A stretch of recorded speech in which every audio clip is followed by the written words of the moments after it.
So welcome everyone to the fourth installment in this series. We have with us today Marie-Claude Graton from Espace Idée.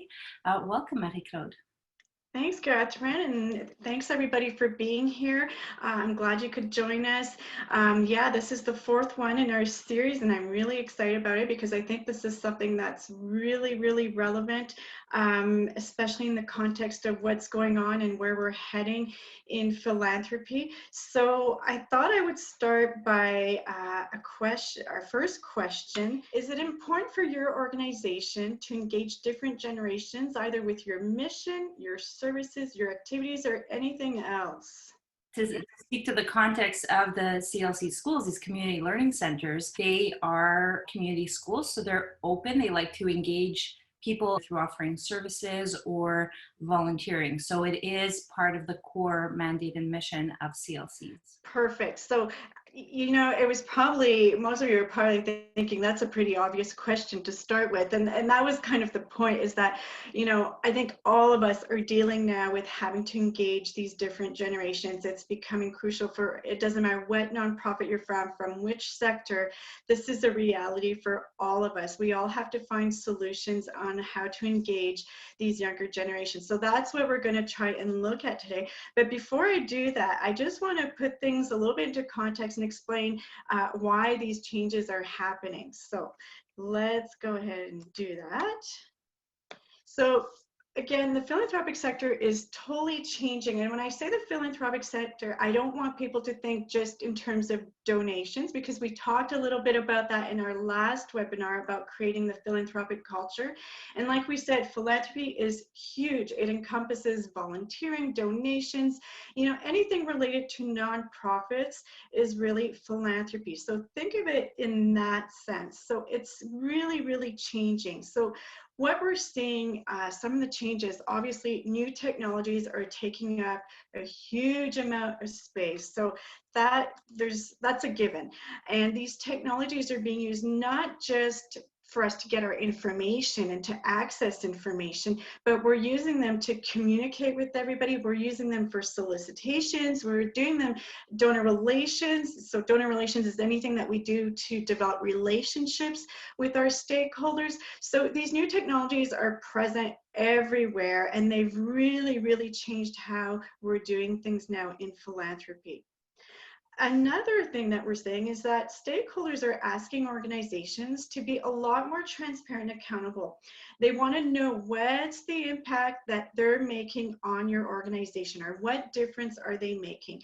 And I'll give you a little example related to this. Is when we look at older generations, so let's say baby boomers or the generation before them, which we call the mature generation, you know, they would do their volunteering, and they were their annual donations to their cause, and you know, they're very loyal, and you know, they would stay true to the same causes, and didn't really ask for anything in return. We're seeing that change now.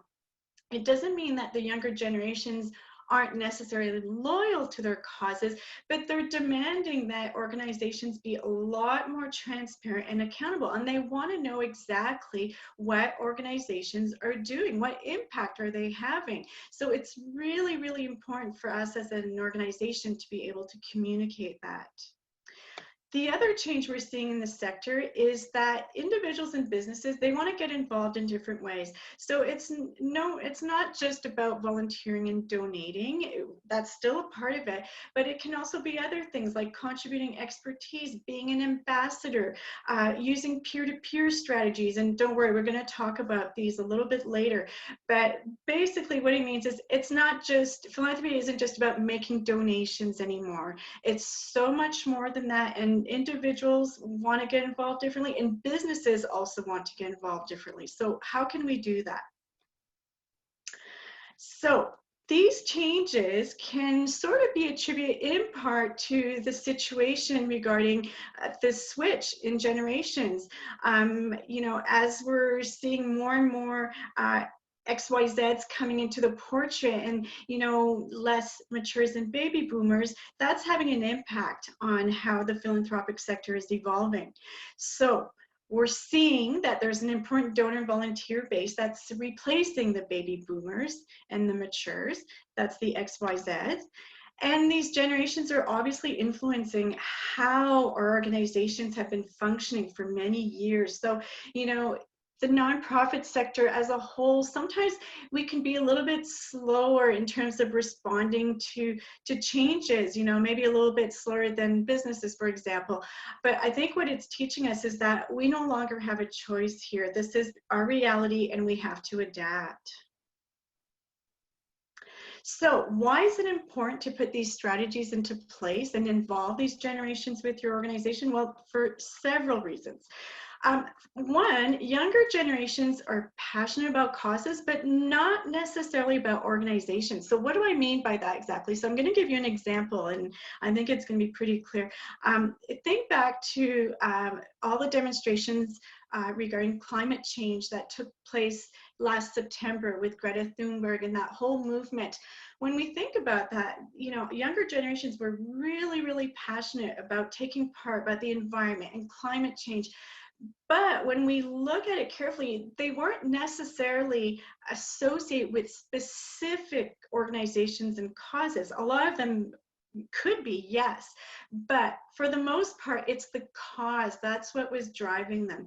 So that's what we're seeing with some of these younger generations is that, you know, compared to the example I gave earlier with baby boomers, where they would be very, very loyal to specific organizations and stay true to them. Well, we're seeing a little bit less of that now. So it's more about the cause, and they're becoming maybe a little bit less invested in specific organizations, which is why we have to put specific things in place to make sure we can hang on to them. When it comes to getting involved, they have tons to choose from, and we know that, you know, because of technology, you know, everything changes instantly and everything is grabbing our attention, and there's so much out there. So they have a lot to choose from. There's no doubt about it. So again, the importance of making sure that we can attract them and keep them. Organizations have to change their way of working, and that can take years. So again, like I said, you know, in our sector, sometimes we can be a little bit slower in terms of you know, introducing some of these new ways of working in our organization. So that's why it's important to implement these now, because they can take years you know, to come into place. So the sooner we can start, the better, if you haven't already. We're also seeing more and more businesses who want to adopt social responsibility practices to attract these generations. So what I mean by that is, I'm sure you've all seen, you know, businesses are putting into place these social responsibility programs, and that can either be through donations or volunteering or etc. And really, the reason they're doing that is because generations X, Y, Z, and especially Y and Z, are really, when they look in the workplace for places they want to get involved with or places they want to work at, that's becoming a criteria for a lot of them. They want to work in places where businesses are demonstrating that they're socially responsible citizens. So it's important for businesses to put those into place. But as an organization, that's why it's going to be important for us to maybe consider how we can partner with some of these businesses to demonstrate that, hey, we can help each other out with this. Generations XYZ will make up the largest pool of potential donors, supporters, volunteers in a few years. So right now, well, up until, you know, a little while ago, it was still the baby boomers that were the largest pool. So I think, you know, if we look at most organizations, and, you know, the context that we're in right now with COVID is a really good example. You look at all these organizations and their volunteer base, for a lot of them, are people who are 70 years and over. And so they're having these huge issues right now because their volunteers can't come and contribute volunteer hours. So, you know, they're having to replace their volunteer base now with other volunteers. So, you know, it's not just in the context of COVID. I think we're going to start seeing more and more of this. Is, you know, these volunteers, these baby boomers were a huge part of our organizations, and we're going to have to look at ways of how we can get, you know, younger generations to come and help out and replace them. I'm just going to do a bit of a profile of the different generations for you, and this is based on its a philanthropic firm called Episode, and I believe they're in Montreal and Quebec City. And what they every year they put out this really, really great study. The one from this year is called Études sur les tendances en philanthropie au Québec en 2020. I encourage everybody to go on their website, on Episode's website, and you can download this study, and it's really, really great. It's so detailed, because what I'm going to do here is just a snapshot. I'm just going to do a quick overview because I don't want to spend too much time. But if you go look at the study, it's got such valuable information. It really breaks it down by generation and what are their preferences in giving and volunteering and activities and so on. It's really, really excellent. So have a look at that. I just want to mention too, before I get started with the profiles, that when we're discussing these profiles, the point here isn't to generalize, because I think we want to be careful, and and sometimes that can be a bit of a slippery slope. So the point isn't to generalize, but I think what we want to do is to just create these guidelines to sort of direct us and help us in terms of gauging what are the preferences for these generations, or how should we communicate with them, how should we develop our programs. So just remember that it's a gauge, but we'll for sure always have to take into consideration personal preferences. So let's get going with Generation X. So by the way, I'm a Generation X, and so these are people born between 1965 and 1980. So right now in 2020, these people would be between the ages of 40 and 55. So in general, what studies are showing is that these are people, this is a generation that really looks for work-family balance.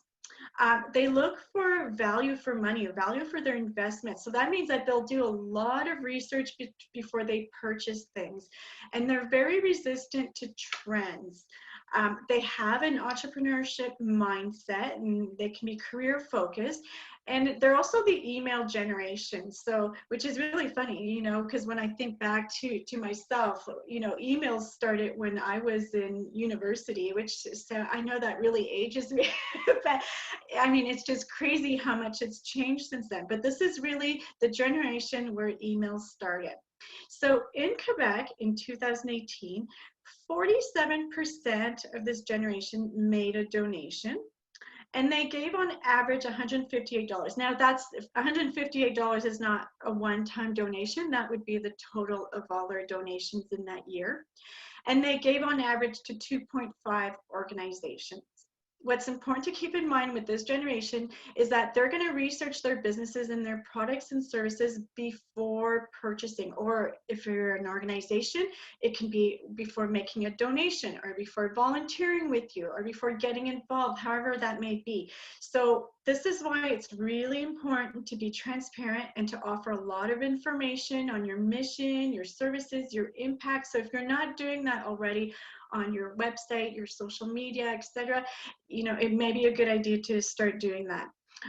They're more likely to support a business that offers products and services that are beneficial for society, communities, or the environment. So it's important to demonstrate the impact or the difference that your organization is making in the community. So that's basically Generation X. So let's go see Generation Y. So the Ys are born between 1980 and 1995. And right now they would be between the ages of 25 and 40. And what we see with them, or what the studies show, is that they like experiences. So by experiences, when we think of traveling, for example, freedom is important to them, thinking outside the box, technology, online 24/7, flexibility with work. We're seeing that a lot with different workplaces and how we've changed our way of doing things in the workplace. Generating positive social impact. This is a generation that studies are showing that tend to follow trends a little bit more. And they're also the generation that expresses their feelings, opinions, etc. on social media. So in Quebec, 59% of them made a donation in 2018. They gave on average $176, and they gave on average to 2.6 organizations. So what distinguishes, and again, this is just one thing, but if we can really pin something really important for this generation, it's really about climate change. So this is a generation that's more likely to buy from companies involved in fair trade practices, things like organic farming, or other measures to fight against global warming. So I understand that for you, you know, it may not be as obvious to find that link, but if you can show somehow what your efforts are and what your organization is doing to make efforts in towards climate change, I think it's important to do that. It doesn't have to be the mission of your organization. It just means that you're showing that you're making an effort towards that. This is actually great because a lot of schools have actually got on the bandwagon of, you know, Trashless Tuesdays. We have Jane on the call today, and she's done this at her school, and it was, you know, this wonderful initiative. There's gardening. A lot of schools, the newly built ones, they're looking at, you know, being eco-friendly. This actually makes a lot of sense, and a lot of the educators are in this age group as well, in this generation. Right. Absolutely. So those are great examples. It goes to show that the mission of your organization doesn't have to be about the environment. There's a lot that you could still be doing to show your efforts. So good job. Like, I think if you can, you know, take advantage of all those opportunities, for sure, by all means, do it. So Generation Z, okay, so these are the people born in 1995 or after, and right now they'd be 25 years or less. And they have a very entrepreneurial mindset. So if you look at it, it's really crazy when you look at statistics of some of this generation. You know, a lot of them just want to be entrepreneurs, and they're already at a very young age, you know, starting businesses and so on. So they're very innovation, creativity driven, technology, you know, requiring constant access. They're really, we call them the pros at swiping, texting, videos, and social media. So really, they're kind of born. It's like they have the genes for technology. So that's what distinguishes them. So in Quebec in 2018, 40% of them made a donation. They gave on average $92, and they gave on average to 1.8 organizations. So what distinguishes this generation? So this is really the generation that studies are showing are about diversity and equality. So again, this highlights that it's really important to be careful with our messages and our actions, and we have to make sure that we incorporate these elements, not just with our mission, but really with all our actions. What's really interesting about this generation too is that evaluations and ratings on the internet are more important to them than, you know, an expert opinion or something like that. So that's why it's important we talked a lot about testimonials and storytelling in some of the other webinars. We're going to talk about it here too, but this is another reason why it's really important to use those testimonials to show real life examples. So, you know, I'm sure we've all heard of influencers. Well, this is sort of what this is here with this generation is, you know, a lot of us may think they're not credible, or we may think, you know, we may question them, but you know what, the reality is this generation, that's what they're following, that's what they're into, and they're giving a lot of credibility to some of these people. So again, really important that if you're getting good feedback, if people are writing ratings about you and saying great things, well, make sure that you communicate that, because that's what this generation relies on a lot. Okay, so how are we going to engage these generations? So now we're going to get into some of the tools and methods. But before we do, I just want you to keep in mind, I don't know if you saw sort of the underlying theme with the XYZ generations, but basically is they want to be involved, they want to get engaged, but they want to be able to do it in different ways. They don't just want to make a donation, they want to be a part of the solution. So, you know, when we say things like, you know, doing good is a social activity, you've probably heard of that. It's because there has to be a social aspect to their engagement. That's something that's really, really important. That's a key point. Another key point here is anything related to technology. So make sure that your technology can respond to their needs, okay? And what I mean by that is make sure that you have adaptive platforms. So basically what that means is, I'm sure you've probably all been on websites before where, when you're on a computer, when you're on a laptop, the website looks great, but as soon as you go on your phone or on your tablet, you spend all your time kind of doing this and whining and trying to make it look bigger. And that's because that's an example of a website that's not adaptive. So if we want to try and get these generations engaged, and like we said, you need to go fast, because if they are getting frustrated and they're having a hard time going on your website and finding things, they're going to move on to the next thing. So that's a really important one. Make sure that your website is interesting and up to date. So sometimes, I'm not necessarily saying that we all need to redo our websites every year to make sure that, we're all following the latest trends and ways of doing websites, but make sure that, it is interesting and up to date. So sometimes it's just little things. Sometimes we forget, sometimes even putting information up to date, we don't do it well. It's especially important to do it with these generations. And just on a side about that, I'm seeing a lot of organizations, even in the context of COVID right now, their services, what's going on. So that's something that's really important to put on your website. So that's just an example, but anything like that, any kind of up-to-date information, needs to go on your website. So, Marito, just for a little bit of context when it comes to the CLC schools, so some of them don't have their own website. And I know for certain school boards, it is at the board level, at the school board level, that they either put out a page or maybe they're the ones updating. So in that context, it would be to make sure to send that information. But a lot of schools will put, exactly to your next point, they will put this information on social media. So that is the one place where they can control the output of information. So if you could speak to that a little bit, that would be great. Yeah, that's a really good point, because, even I think of my daughter's school, and you're right, they don't have a website. It's the school board, and I think they have a page linked to the school board, but it's much more, they have their own Facebook page, and it's more there that things are happening. So it would be the same thing there. Make sure that you're active on your social media. And if you do have up-to-date information, make sure to feed it. So, there's no point, sometimes I say, yes, it's important to have social media, but if you're not present, you're not active on social media, that doesn't help. So make sure that you're always on there, you're putting things interesting, and like I said, up-to-date information is really important.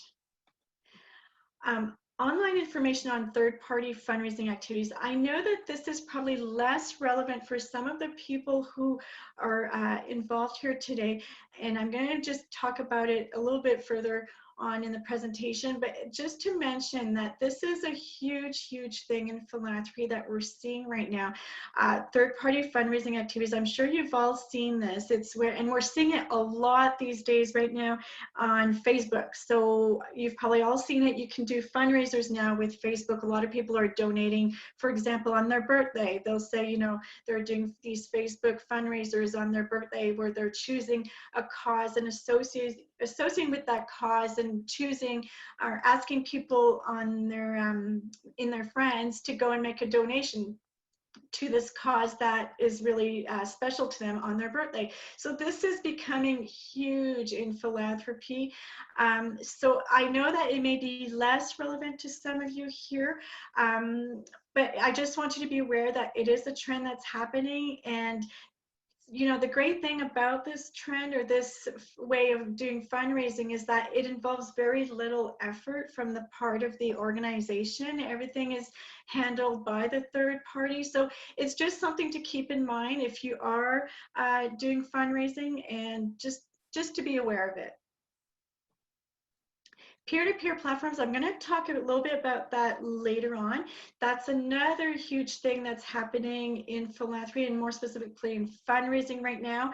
And it's a little bit related to third-party fundraising activities, but really it involves, again, people choosing to start a fundraiser and solicit their peers. But I'm going to save that one for later.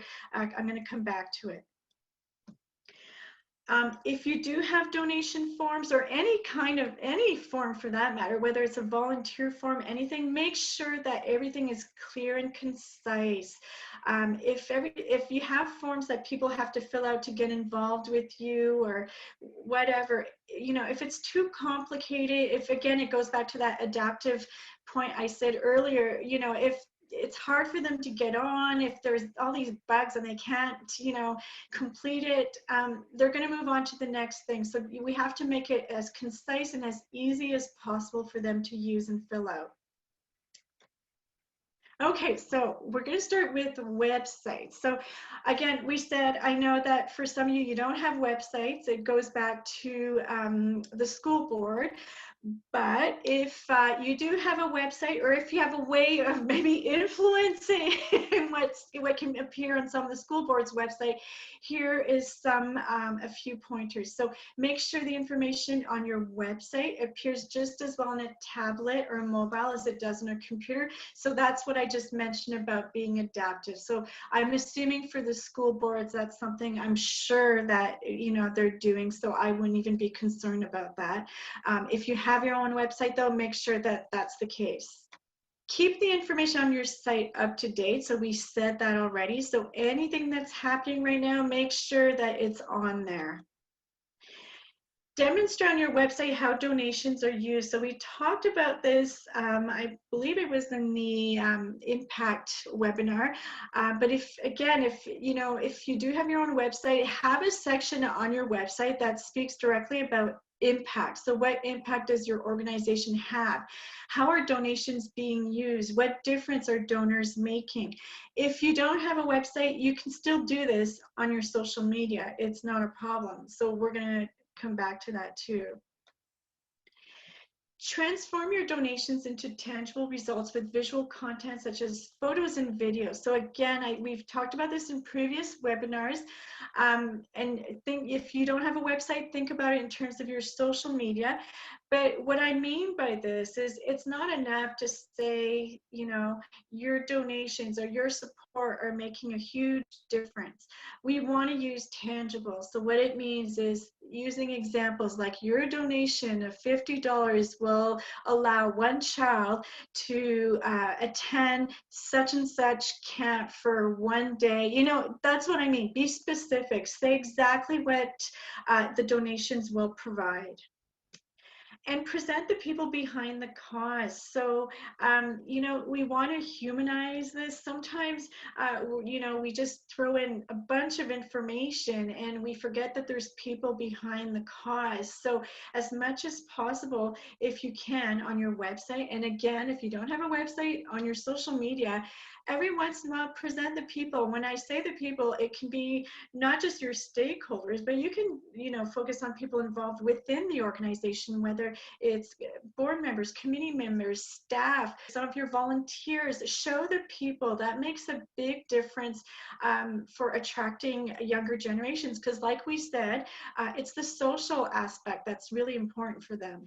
So obviously we all know social media is great for increasing visibility, and it's also a great tool to demonstrate impact. So I keep talking about impact, I keep throwing that out there everywhere, but if there's one quick way to do it, it's really through your social media. So keep in mind though that you want to keep it simple. So it's not necessary to write these big long texts or these stories about how people are involved, and it can be really simple with an image and just a small little text explaining how these people made a difference or what impact they had on your organization.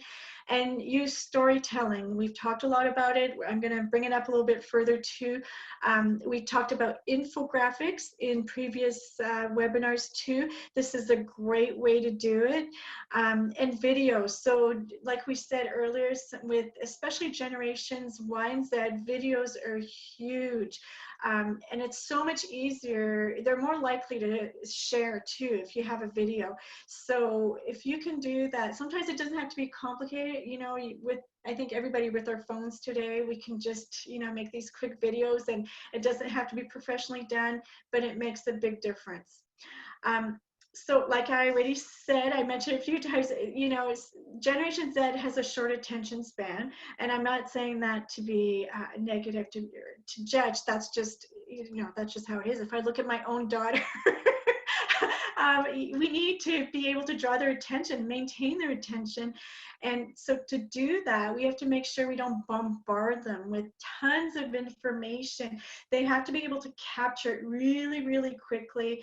And you have to be able to demonstrate why they should get involved with you. And I come back to the infographics with that, because it's a great way. And I know that with the CLCs, you guys have these great tools that you can use. You have these infographics that you can use at your disposal. Well, with Generations X, Y, Z, there's no better way to present information. It's so quick and concise, and it's a great way to demonstrate really what you're doing. Would you say then, Marito, that it would be a great way to use these on social media because it allows people from those generations, which in some cases is other educators, it could be some of the parents, to then share that information out and hopefully encourage others to get involved in the different cause or activity or programming? Yeah, absolutely. That's the great thing about infographics, and it's made for sharing. It's when we look back before infographics, I'll just use the annual report as an example. We used to have these big, and we still do, we still have those big 30, 50-page annual reports, but a lot of organizations have been able to convert some of these annual reports into one-pagers, like a one-pager infographic. And that's great, because this is a terrific way to share information about your organization and what you're doing in a one pager that people are going to read. If you share an annual report, nobody's going to read that. Nobody's going to take the time, and they're not, we don't see images, there's no visuals, they're not interesting, it's more boring. But with the infographics, it's a great tool. And yeah, again, through social media, they can so easily be shared, and they sort of take on a life of their own. So yeah, for sure, do that. Just to continue with social media, important to speak using images. I know that might sound funny, but use those emojis and symbols and photos and videos. I saw a great example of this. It was a Centre de Pédiatrie Sociale on the South Shore, and they did storytelling using a text and emojis. And when I say that, you probably think, oh, how does that, that's kind of weird, but it was so well done. They were able to tell this story, this great story that had huge impact about the difference that a donation made, or that a volunteer made, simply with a little bit of text and using all these emojis. And it was so interesting. It was really, really original. So, that's the thing. Be creative, be original, and take advantage, use these things. We have to be careful too. I know that we can go overboard with it. I think to do it once, to make a point, to stand out is great. I wouldn't start doing it with every single post that you're putting out there. So we just have to gauge and balance out how much we use. Communicate more often, but with concise content. So again, like I said, with social media, you have to be present. So, if you're putting out a post once a month, people, you're not gonna be at the forefront for people. They're not gonna pay attention to you. So they have to see you often. But again, be concise. They don't want to read these big long texts or posts. So make sure it's quick and easy to read, but do it more often. You can suggest the role of ambassadors. So I've talked a little bit about this in previous webinars. So the role of ambassador is really you know, like I've said before, I'm sure you all have people who are following you on your social media who like everything, who share everything, who comment a lot. Well, those people are great ambassadors for your organization. So, you know, that can be, especially for Generation XYZ, that can be a great way for them to get involved, especially, you know, YZs, I would say. If they're not able to volunteer, if they're not able to make a donation, that's a great way to get them engaged. Ask them if they would be willing to be an ambassador, a social media ambassador, and to help you out in that respect. I think that's something that, you know, it's so natural for them. It's so easy. And I think it's something that a lot of them would enjoy doing. So, you know, that's another way to get them involved. A third way is asking for opinions. So with this generation, the three generations, I should say, this is a really, really great way to get them engaged is by participating in surveys to get their feedback. So surveys, what they allow you to do is to really see and discover who are your donors and your volunteers, possible employees, and what are their reasons and their motivations for getting involved with you. So it, you know, sometimes we don't, it's hard to get at that information to ask them directly, but through a survey, this is a great way to get this information. Surveys are also good for retaining and enhancing their support. So it's just another way of communicating with them and getting them involved and always staying in touch. You can obtain their opinion about different aspects of your organization, and that's going to help you determine how to better meet their needs. So it's more like quality control, you know. So find out how you're doing, and you can take some of their feedback into consideration, and it'll just help you improve some of your services and programs. Make communications more efficient and create messages that are adapted and relevant to their reality. So again, that's something through a survey that we can do is it'll help you become more clear in what sorts of messages do they want from you. And it can help develop new revenue and solicitation streams. So again, you know, for those of you who are doing fundraising and having to ask for donations, this can be a good way. So finding out what kind of activities are they interested in, how do they like to be involved with you, what kind, do they like solicitations, how often do they want to be solicited, excuse me. So that can be another way that we can use surveys. According to some studies, they found that peers and work colleagues are the individuals that are most likely to influence Generation Y to give. However, once we develop these tools, we're discovering that this is really popular with other generations like X and Z, and even the baby boomers, okay? So let me explain what peer-to-peer fundraising is. So basically, it's a microsite. We call them microsites. So let's say you've probably seen before, if you've gone to register for let's say a walk, like an annual walk or a run in support of a cause. So when you go and register, you're essentially creating your own little personal website, okay? So on this personal website, and it's not difficult, it's really, it sounds cool, it's not complicated. So your registration process creates your own little personal website, and you can personalize it by putting your picture on there. You can put your story about why you're getting involved with this organization and why you decide to participate in their activity. And then you can, what the little website does, your microsite, it allows you to share it with your surrounding, either through email, through social media, etc. So it's a great way for your family, friends, colleagues, your neighbors, whoever, to become involved and support you. And usually it's in the context of a specific activity. So I'm going to show you a visual just so it's easier to understand. So you're going to see that a peer-to-peer tool, it lets you reach so many more people and potential donors. So that's how we can increase donations really fast. So if you look on the left side of the screen where it says without peer-to-peer, okay, so this would be like an organization who is doing, let's say, a solicitation to buy a ticket for an activity. So they would solicit every individual individually, and then those people would buy a ticket or participate at the event. But if you look on the right side of the screen, here it would be the organization is soliciting those same people, okay, that they would for an event. However, when those people go and register, they would register on a website. When they go and register, like I said, it creates this little website for them.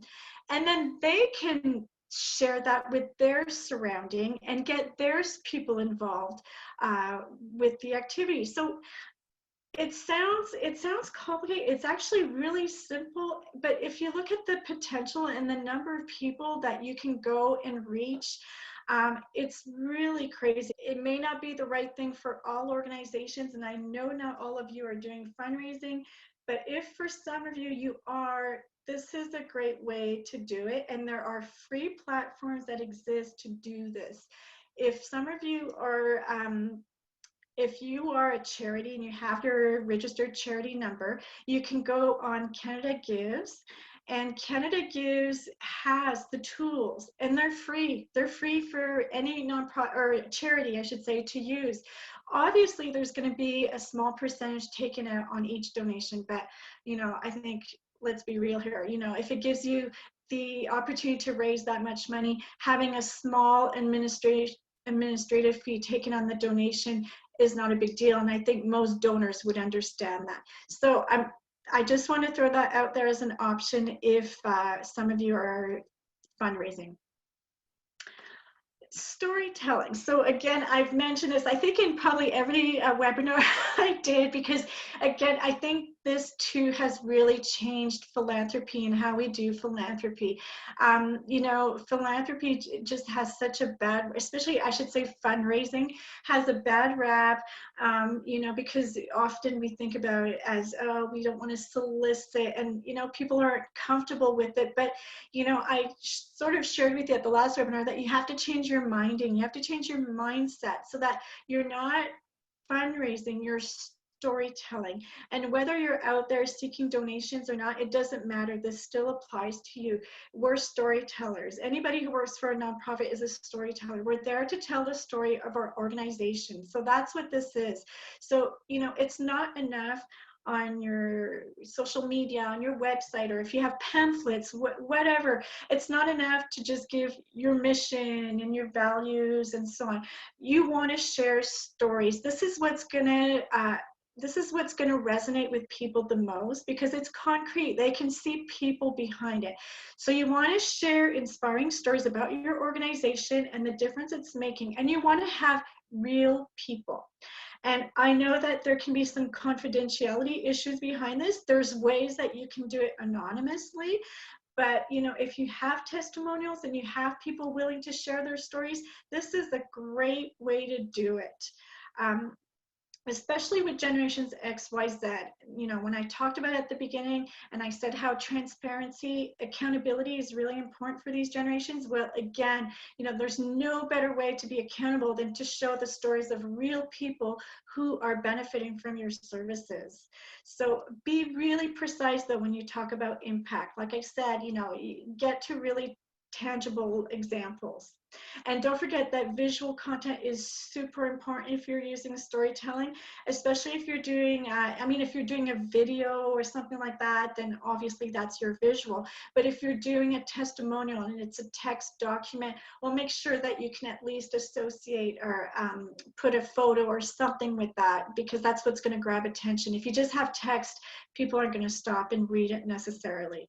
Okay, sharing skills and expertise. So this is one that we're starting to see more and more, and it's sort of related to, well, it is related to volunteering. And what we're seeing is that a lot of businesses now and organizations are creating these programs so that their employees can contribute some of their time to organizations, but in a specific domain. So contributing their skills and expertise. So we're seeing this a lot with for example, lawyers, accountants, technology-related needs, writers, translators, but it could be anything. Anybody who's willing to share their skills and expertise. And sometimes it can be run through a business, but sometimes it can just come through the individual and them wanting to get involved. But why? What are some of the reasons why these generations are wanting to get involved? And here it applies really to X to some extent, but I should say Y and Z a lot. They believe in the cause. So a lot of them, we talked about it earlier, about associating with the cause. They want to gain experience and be able to put their skills into practice. Sometimes it's because their friends volunteer. So I was saying earlier that it has to be a social experience. Well, if their friends are getting involved, there's a good chance that they're going to bring along their buddies too. So sometimes it's a good way to explore their strengths and their interests. And sometimes it's by obligation, unfortunately. And by that, what I mean is if sometimes a business, I'm going to talk about it on the next screen, I think it is, sometimes businesses will incorporate these programs, and it's a necessity, which can be okay, but at the same time, that's another story. So sometimes they don't have a choice. So volunteer activities, corporate and school. Okay, so now what we're seeing too is that we're seeing businesses who, instead of making donations, are preferring to get involved and engaged through volunteer activities. So what they do is they'll create these volunteer days where their employees during a regular workday can go and volunteer for different organizations or different programs. And they really do this on a workday, and they're paid to do it. This is during their regular work hours.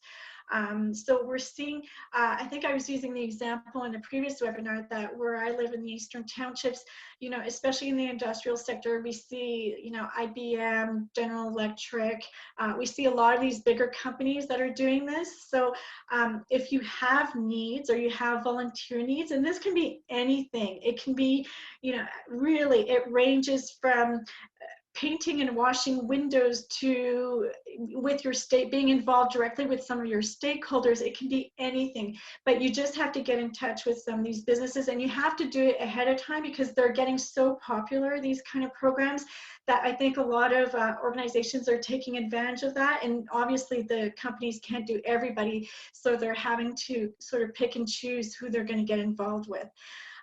But keep in mind that a lot of school programs, like a lot of, especially the international programs, the students are required to do a minimum number of volunteer hours. So again, that's a great way to get these generations involved, and they want to do it. And my daughter is in one of these programs, and so they have their hours, and I'm always amazed at this. Like, most of the students, they always do their volunteer, they have their set number of hours they have to do, and the majority of them are able to do it, like, September, October, like at the beginning of the school year. And some of them will continue and keep going because they just love the experience so much, and they just had so much fun.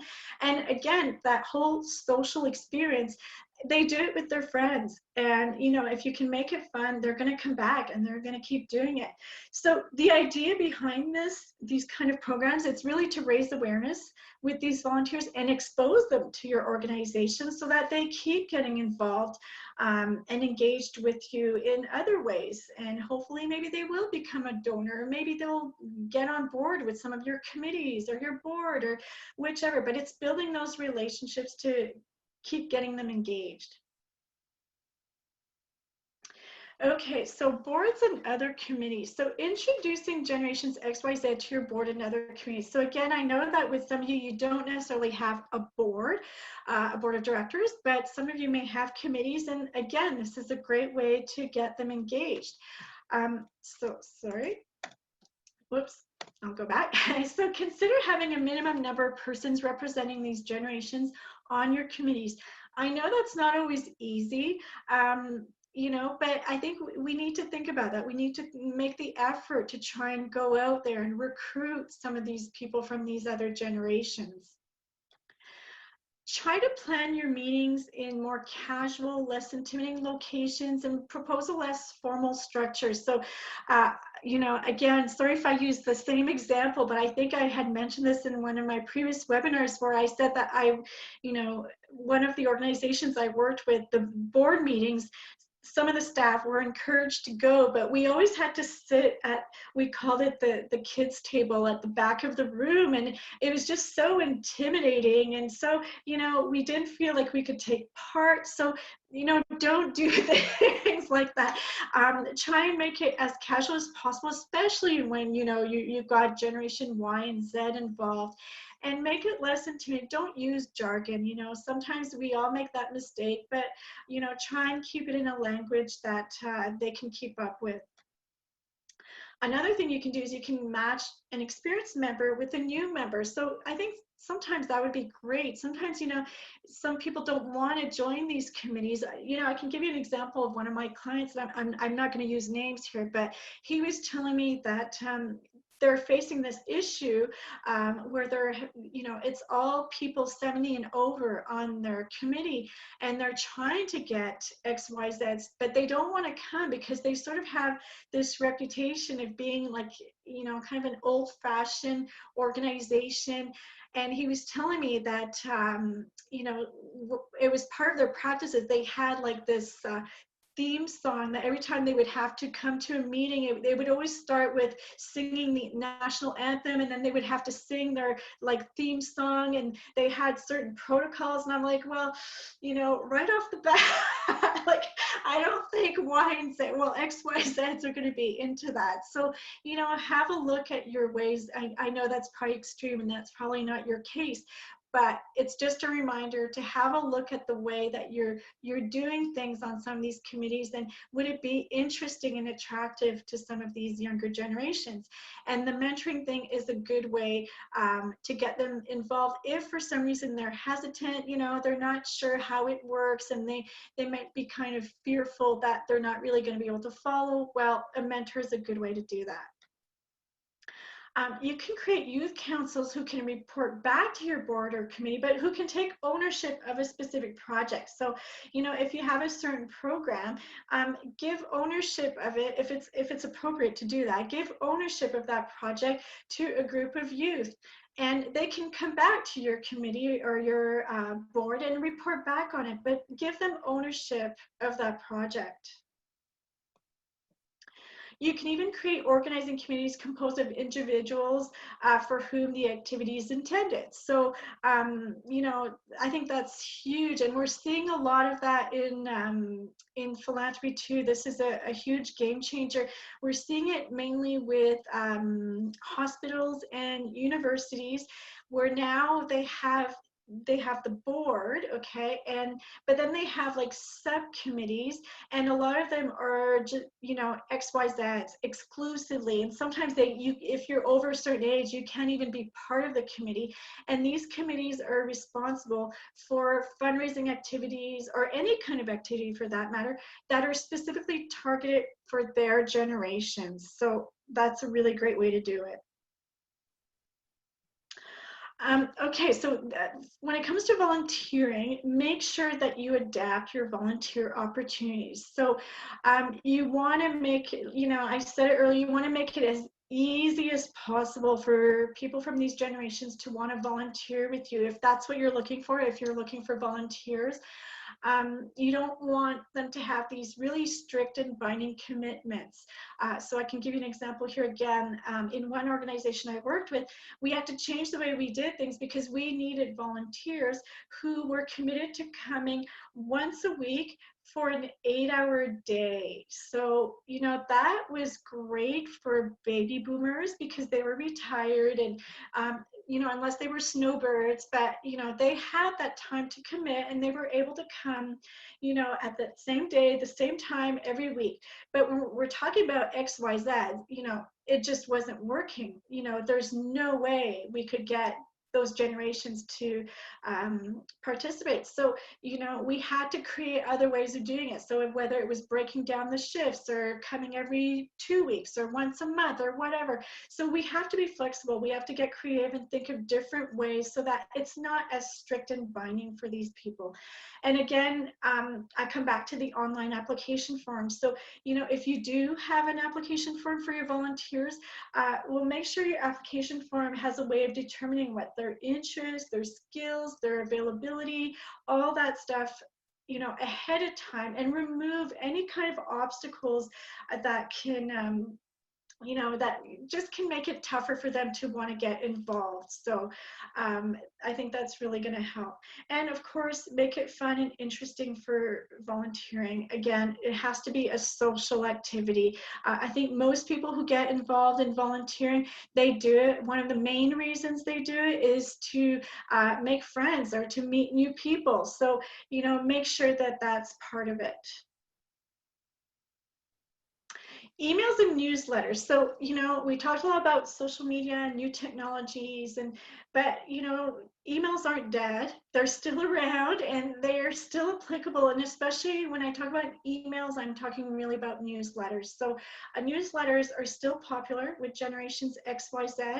So these are really, really powerful tools that let you keep your stakeholders up to date. It lets you build relationships with your subscribers. It lets you obtain a form of engagement from them.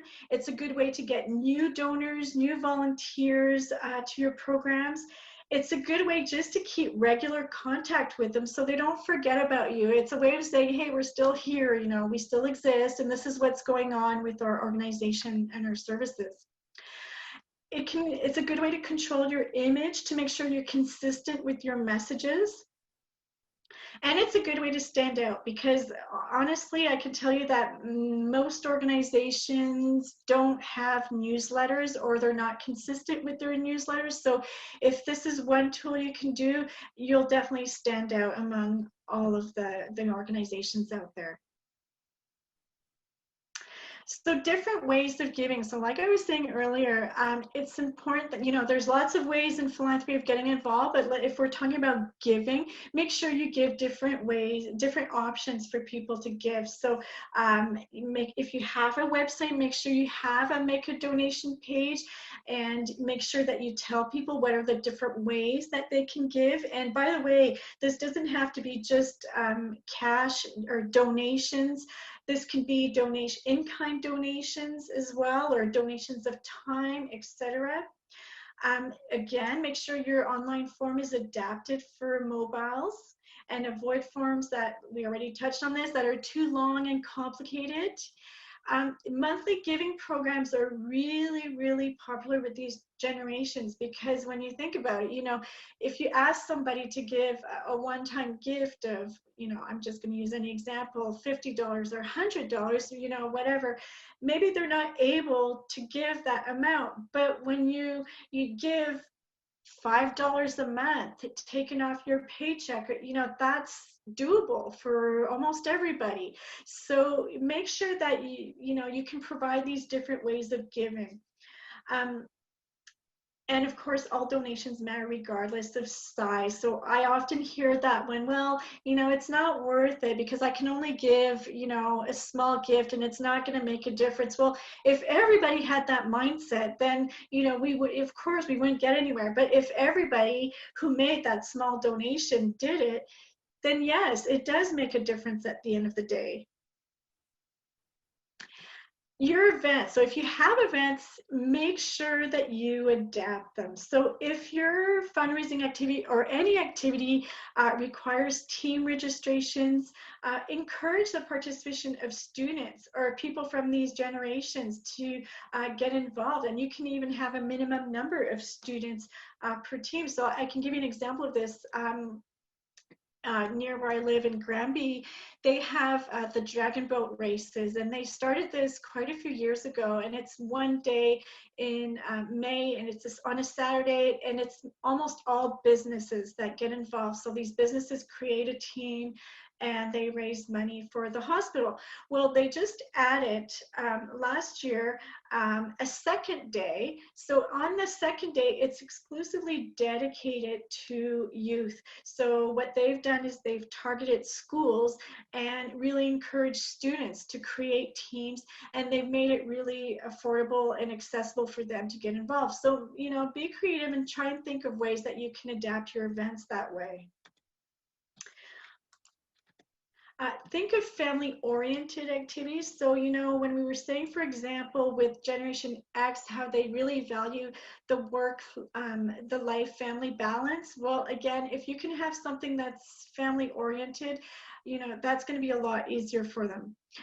You can think of organizing visits or open houses exclusively dedicated to youth, and you can adapt your content for them. So what I mean by that is if you are able to bring people on site to your organization or to your offices, and you can do presentations and you can talk about what you do and you can show them hands-on what your programs are about.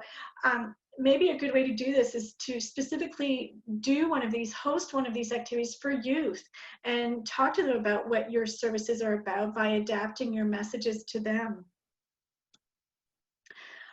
Be present on social media for these events and talk about youth who are already involved. So this is a really important one. If you have youth who already are involved with your programs, services, events, whatever, profile them, show them on your social media, and have them talk about why they're involved with you, why it's important, and why it matters. So of course, if others see that youth are involved, it's going to be a lot easier for them to also want to get engaged with your organization.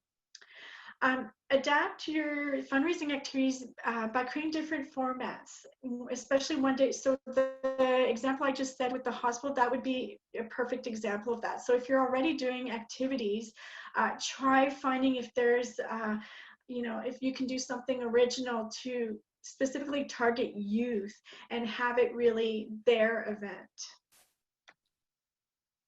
Host your fundraising activities in unique places. So this is, I'll give you an example with this one. A few years ago, there was an organization, and it's actually a national organization, but they have like their regional office, and they did a fundraiser, and it was kind of different how they did this.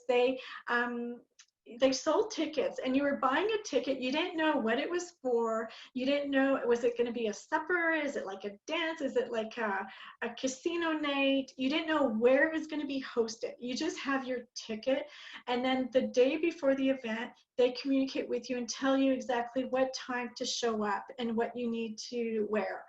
That's the only information you had. So, they did this. And at first I was kind of skeptical. I thought, that's kind of weird. Like, are people really going to buy into that and participate? Well, it turns out that if you're a YNZ, they loved it. The activity, I forget how many hundreds of people went. It was mainly generations Y and Z, and it totally worked. The only thing is that it took the attention away from the cause. So, at the end of the day, they didn't so much remember the cause that they were supporting. It was more about the event. But that's okay too. When we talked earlier about creating these experiences, these interesting experiences for these generations, that's what I'm talking about. So make sure you're thinking creative and different. Another thing that works really well for these generations is presenting inspiring speakers. So that, whether it's athletes, entrepreneurs, comedians, actors, things like cancer survivors, this is something that's really, really popular, and especially with millennials. So, if you're looking at ways of creating events and getting them involved, and it doesn't even have to be like a fundraising event, if you have connections and you're able to present one of these speakers, it's a great way to attract some of these younger generations. And this is where storytelling ties into that as well, because, if that connection between that person, that speaker, and your school, your organization, or whatever, if there's a great story behind that too, then, use that as a tool for sure. That's kind of a wrap up of all the methods. So, I had one last question, and I just wanted to throw it out there for everyone and see, what has your organization been doing to engage generations XYZ? Have you been using some of these tools and methods, or are there others that you've been using that have worked really well and that you could share with us?